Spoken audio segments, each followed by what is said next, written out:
Grabar.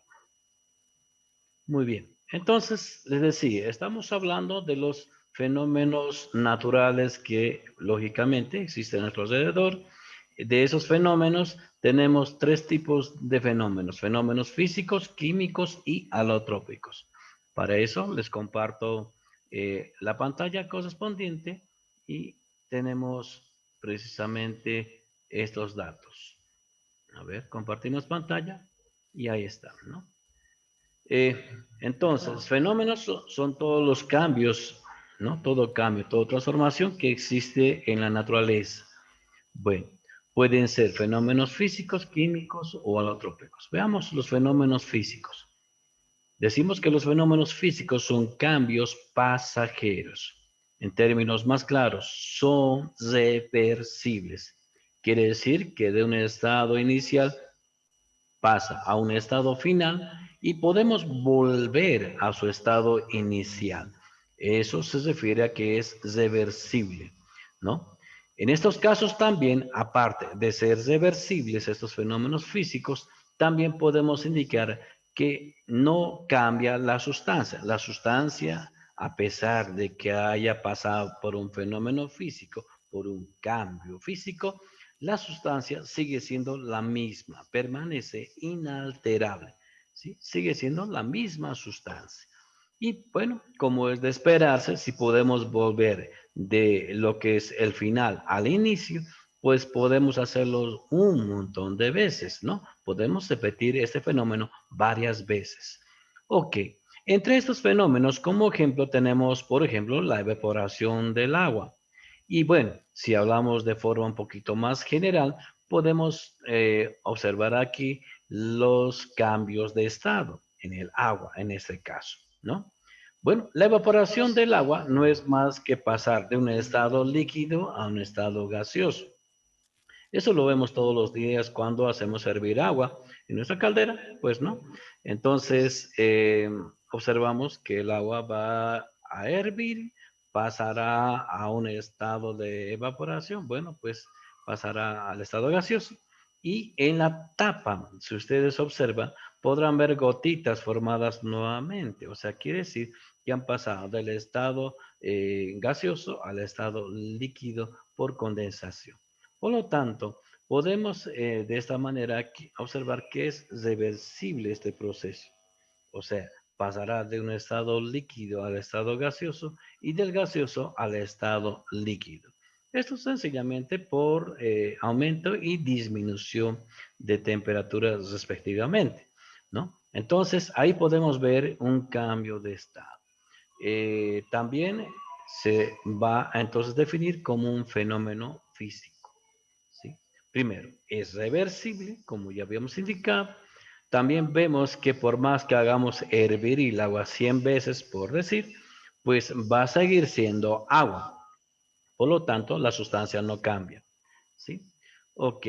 Ahí tenemos, por ejemplo, otro fenómeno, si ustedes quieren. Aquí tenemos la dilatación de un cuerpo. Ustedes saben que la dilatación es el aumento de tamaño, ¿sí? De dimensiones de un cuerpo.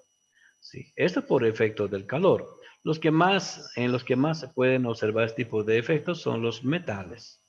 Ahí tenemos, por ejemplo, un anillo de oro, por decir, ¿no? Lo calentamos, lógicamente, ese anillo de oro va a aumentar su volumen, va a haber una dilatación. En este caso, lógicamente, en tres dimensiones, o sea, una dilatación cúbica. Ok, perfecto. Entonces, eh, si lógicamente dejamos de calentar este anillo de oro, pues volverá a su estado inicial, ¿sí? O sea, se va a contraer en este caso. Bueno, ese fenómeno de dilatación y contracción se llama pues fenómeno físico. En primera instancia podemos volver lo que era inicialmente, por lo tanto es un proceso reversible. Y por otro lado, también por más que dilatemos n veces un anillo de oro, pues seguirá siendo de oro el anillo. No va a cambiar la sustancia. ¿Sí? Bueno, ahí tenemos entonces precisamente fenómenos, ¿no? El alargamiento de un resorte, la fusión de la cera, una imantación de una aguja, ¿no? Bueno, esos son estados en los que podemos ver de tipo fenómeno físico, ¿sí? Bueno, pasemos ahora a un fenómeno químico. Un fenómeno químico son cambios, por otro lado, de forma opuesta, son cambios permanentes. Quiere decir que estos procesos son irreversibles. Bueno, ¿qué más podemos indicar? La sustancia en un fenómeno químico cambia completamente. Sí, cambia. No es lo mismo que era inicialmente. Entre estos ejemplos tenemos, eh, por decirles, la oxidación del hierro. Cuando un clavo se oxida, difícilmente vamos a volver a lo que era inicialmente. Lo que podremos hacer esta vez limpiar, etcétera, etcétera. Pero el clavo ya se ha oxidado y va perdiendo pues masa, ¿no? Podemos quitarle el óxido, lógicamente, pero eso ya no podemos volver a lo que era inicialmente. Por ejemplo, a ver, aquí tenemos la combustión del papel. Ok, quemamos una hoja de papel y difícilmente podremos volver de lo que era, pues precisamente lo que tenemos. A ver, ¿qué vamos a tener cuando quemamos un papel? Cenizas, tal vez un poco de energía que ha desprendido por la combustión, ¿no? Básicamente, en términos químicos, dióxido de carbono más agua, eso es lo que vamos a tener, más desprendimiento de energía. Si juntáramos esos tres elementos, difícilmente podemos volver a lo que era el papel inicialmente, ¿no? Entonces, es un proceso irreversible y lógicamente la sustancia cambia completamente. No es lo mismo tener ceniza, ¿no? Y todo aquello con el humo, pues a obtener un papel. No es lo mismo, cambia completamente, ¿no?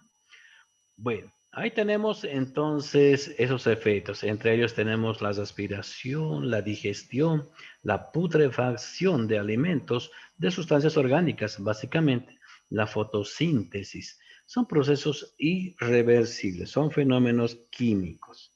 Ok, veamos por ahora entonces ese tercer fenómeno que se denomina fenómeno alotrópico. Son muy raros, pero existen en la naturaleza. Bueno, la característica de este fenómeno es que tiene tanto características de fenómeno físico como de fenómeno químico. En primera instancia podemos indicar que de fenómeno físico la sustancia no cambia y de fenómeno químico es un proceso irreversible. Por ejemplo, ahí tenemos, por ejemplo, el ozono, que se transforma por efecto de una reacción química en oxígeno. El ozono se transforma en oxígeno. Difícilmente podremos volver de oxígeno a ozono. Si no, pues no estaríamos preocupados precisamente por la perforación de la capa de ozono que tenemos en nuestra atmósfera.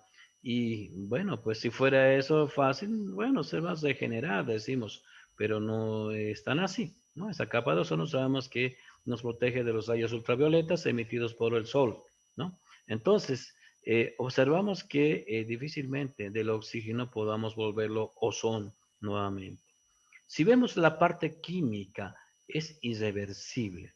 Si vemos en cuanto a la sustancia, el ozono no es más que oxígeno y el oxígeno también es oxígeno, entonces por lo tanto no hay transformación de la materia, ¿sí? Sigue siendo oxígeno. Por lo tanto, es un fenómeno físico, también la sustancia sigue la misma, pero es irreversible, entonces fenómeno químico. Como tiene de ambos fenómenos simultáneos, entonces podemos definir que es un fenómeno alotrópico. Está el caso, por ejemplo, del diamante. El diamante es una forma alotrópica de lo que es el carbono. Y este, al quemarlo, se obtiene grafito. ¿Sí? Grafito. Entonces, el grafito no es más que un trozo de carbón que tenemos en la punta de nuestros lápices, por ejemplo, ¿no? Entonces, transformar diamante en grafito sigue siendo en ambos sentidos carbono, solamente que haber una, digamos, un cambio en su estructura molecular, pero al fin y al cabo sigue siendo carbono, ¿no? Tanto el diamante es carbono puro y el grafito es carbono puro. La sustancia no cambia, es un fenómeno físico, ¿no? Pero el proceso es irreversible. Difícilmente de grafito podemos volverlo diamante nuevamente. Entonces tiene de fenómeno químico. Como tiene de ambos, entonces es un fenómeno alotrópico. ¿Sí? Bueno, espero que esté claro estos conceptos para fenómenos físicos, químicos y alotrópicos. No sé si tienen preguntas, jóvenes.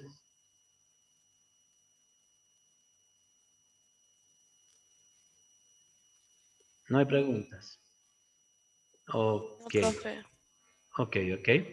Vamos a ver ahora dos términos muy usuales, precisamente que se maneja muchísimo en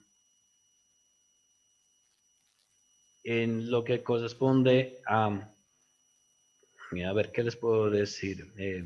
Corresponde a utilizar muchísimo en química. Dos términos que se refieren a lo que es la mezcla y la combinación. Si hablamos de mezcla, hablamos en términos más físicos, ¿sí? Como un fenómeno físico, y la combinación más en términos químicos, como un fenómeno químico. Y lógicamente cada uno de ellos se identifica de esa forma. Veamos, a ver cómo es que tomamos en cuenta esto. Voy a volver a compartir pantalla. Aquí está entonces entre lo que corresponde a una mezcla y una combinación. Son característicos, ¿no? Bueno, hablemos de mezcla y de combinación. Primero, mezcla. Se obtienen por procedimientos mecánicos o físicos sin transformación de las sustancias. ¿A qué se refiere con eso? Por ejemplo, cuando tenemos que mezclar agua y arena. Mezclamos agua y arena, lógicamente esto para mezclarlo utilizaremos procedimientos físicos, ¿no? O sea, sencillamente tener una cantidad de agua, una cantidad de arena y mezclarlos sin ningún problema, ¿sí? En cambio, en una combinación, estos se obtienen de forma química. O sea, para eso, para tener una combinación, tenemos que hacer una reacción química. Y lógicamente va a haber transformación de la sustancia. A ver, un ejemplo. Combinamos calcio más oxígeno y obtendremos el dióxido, bueno, el óxido de calcio. ¿Sí? Cal. Entonces, para obtener lógicamente cal bueno, y oxígeno, tendremos que hacer reaccionar esos dos elementos, en este caso, y obtener ese compuesto. No es sencillamente unirlos y listo, ¿no? Sino que tendrá que haber algún procedimiento como la intervención del calor, por ejemplo, para que haya esa combinación. Por lo tanto, entonces se hacen por procedimientos químicos. Decimos que la sustancia cambia, ¿no? Hay transformación. Lógicamente, el oxígeno ya no va a ser un gas, sino que ahora va a ser óxido de calcio, que va a ser una sustancia sólida, ¿no? Entonces, así es como se va formando. En una mezcla no hay transformación de las sustancias que intervienen en esa mezcla, ¿no? Lógicamente, en este ejemplo que teníamos de agua y arena, el agua va a seguir siendo agua y la arena va a seguir siendo arena. Ok, segunda característica. Nos indican que en una mezcla los componentes conservan sus propiedades. Ok, como vemos, al conservar sus propiedades, les decía que no cambia la sustancia, ¿no? La arena es arena, agua sigue siendo agua. En cambio, en una combinación, los componentes pierden sus propiedades, ¿no? El calcio como elemento es diferente al óxido de calcio, ¿no? Como compuesto. Tiene diferentes propiedades, ¿no? Bueno, ¿qué más podemos indicar? Nos indica que en una tercera propiedad, una mezcla, los componentes se hallan en cualquier proporción.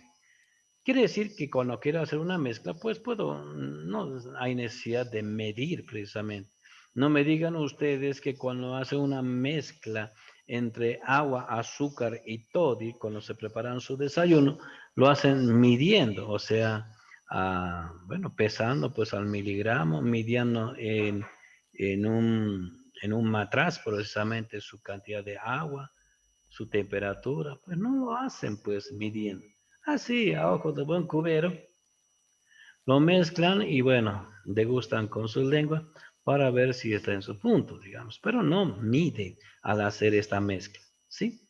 Bueno, un desayuno lógicamente es un ejemplo claro de una mezcla. En cambio, en una combinación, los componentes se hallan en cantidades fijas y determinadas. Tenemos que tomar en cuenta esa situación. Cuando queremos combinar precisamente carbón, bueno, calcio y oxígeno para obtener óxido de calcio, tiene que estar en cantidades exactas para obtener ese compuesto. Caso contrario, si excedemos con uno de los componentes, lógicamente va a sobrar uno de esos componentes. O sea, va a estar en exceso y el otro va a estar en defecto. ¿Sí? Aparte, lógicamente, de obtener el producto principal que queremos. Pero tiene que estar exactamente medido para obtener completamente el producto que queremos. Eso ocurre en una combinación. Bueno, luego tenemos otra característica en la mezcla que corresponde que en su formación, en una mezcla, no se produce ninguna forma de energía, ¿no? Por ejemplo, cuando mezclamos agua y arena, ¿será que hierve todo eso? ¿Hay un cambio de calor, digamos? No, no hierve, ni echa vapores, ni cambia de color, nada de esas cosas, ¿no? No se produce manifestación de energía. Eso ocurre en una mezcla. En cambio, en una combinación, pues sí se produce algún tipo de energía, ¿no? Bueno, por ejemplo, aquí obtendremos en base a la energía, pues el óxido de carbono, perdón, óxido de calcio, ¿no? Y bueno, cuando quemamos algo se forma también una cantidad de energía, también, sí, es de esperarse eso.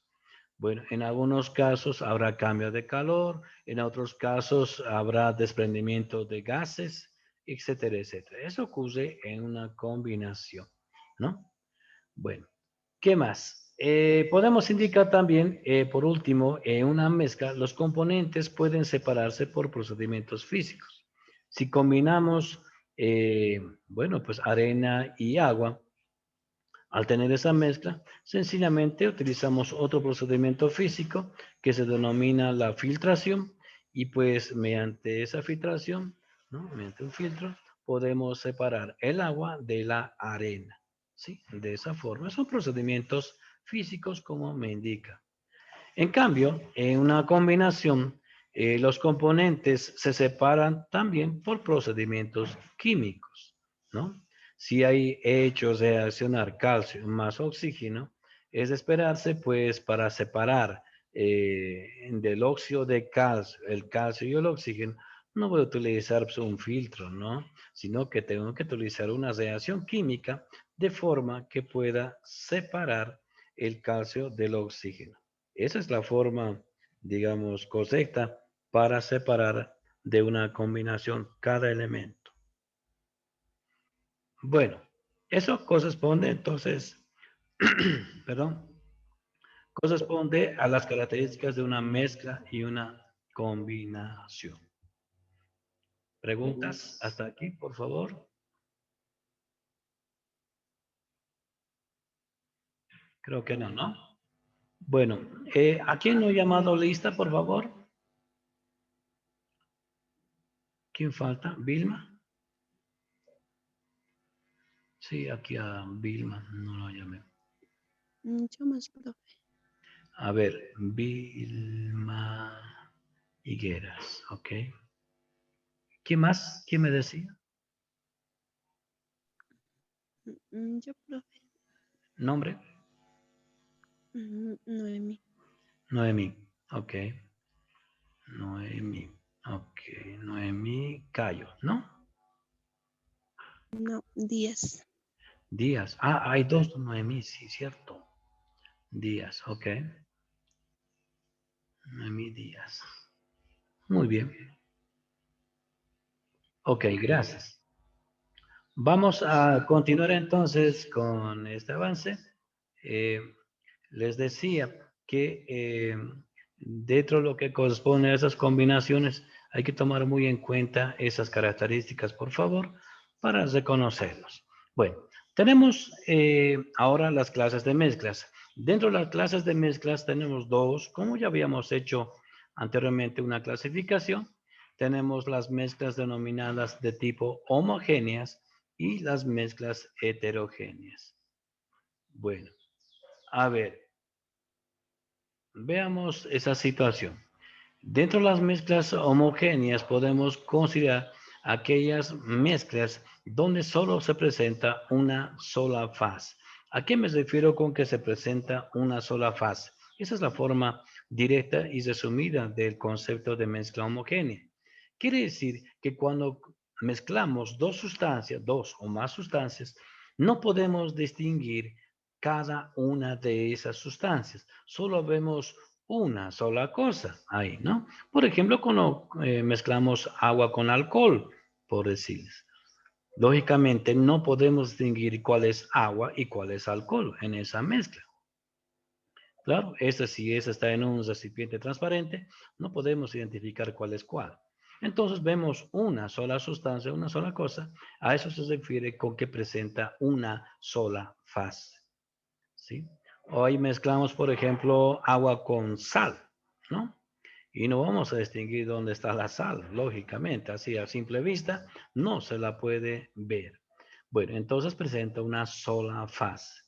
En cambio, en una mezcla heterogénea sí se pueden distinguir cada uno de los componentes, ¿no? Quiere decir entonces que presentan dos o más fases de acuerdo a la cantidad de sustancias que se mezclen, ¿no? Al distinguir entonces cada uno de esos componentes, pues tendremos una mezcla heterogénea.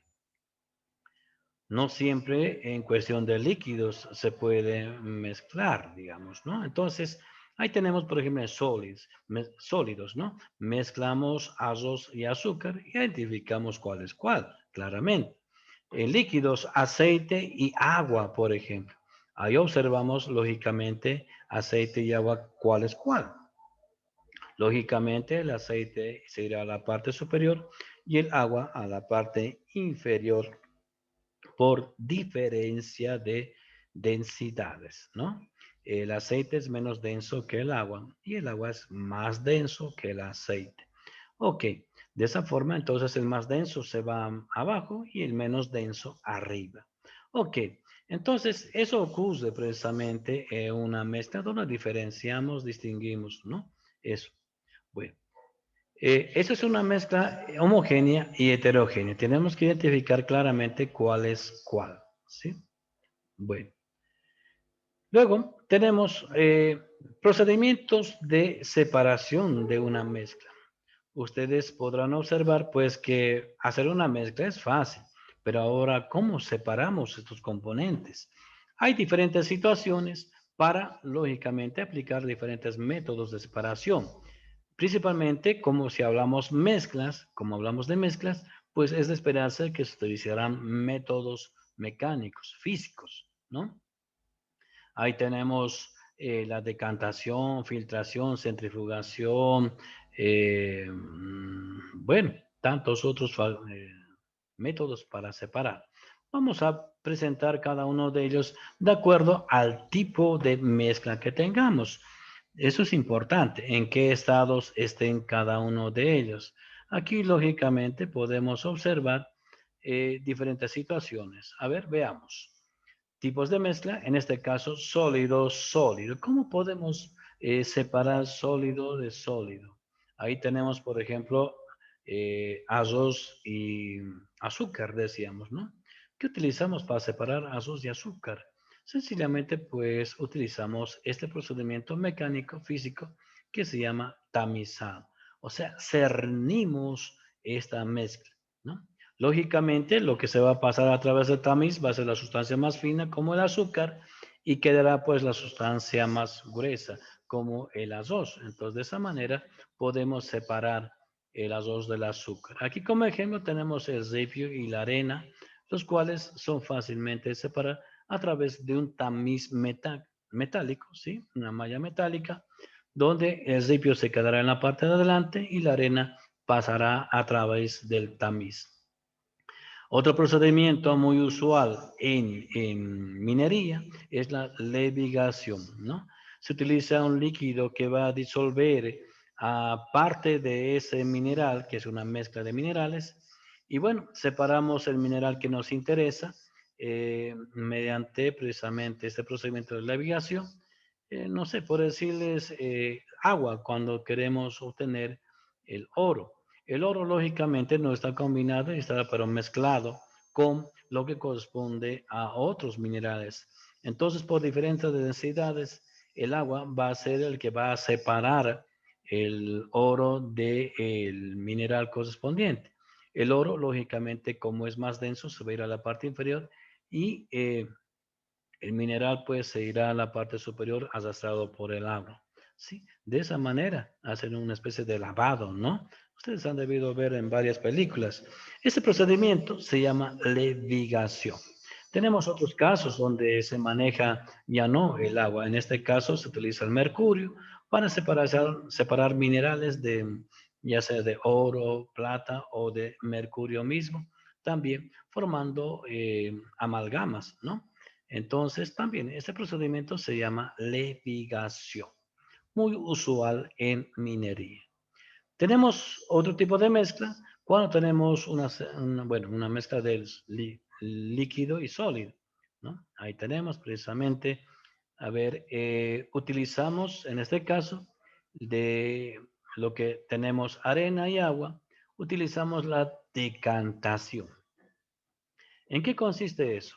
Lógicamente, por gravedad, lógicamente lo más pesado sería la parte inferior y lo más liviano se quedará en la parte superior. Es de esperarse eso, ¿no? Cuando tenemos arena y agua mezclada, lógicamente la arena se va a sentar en la parte inferior y el agua quedará pues arriba en la parte superior. Por lo tanto, eso es la decantación. Podemos utilizar lo que es la filtración, también otro procedimiento muy usual, utilizando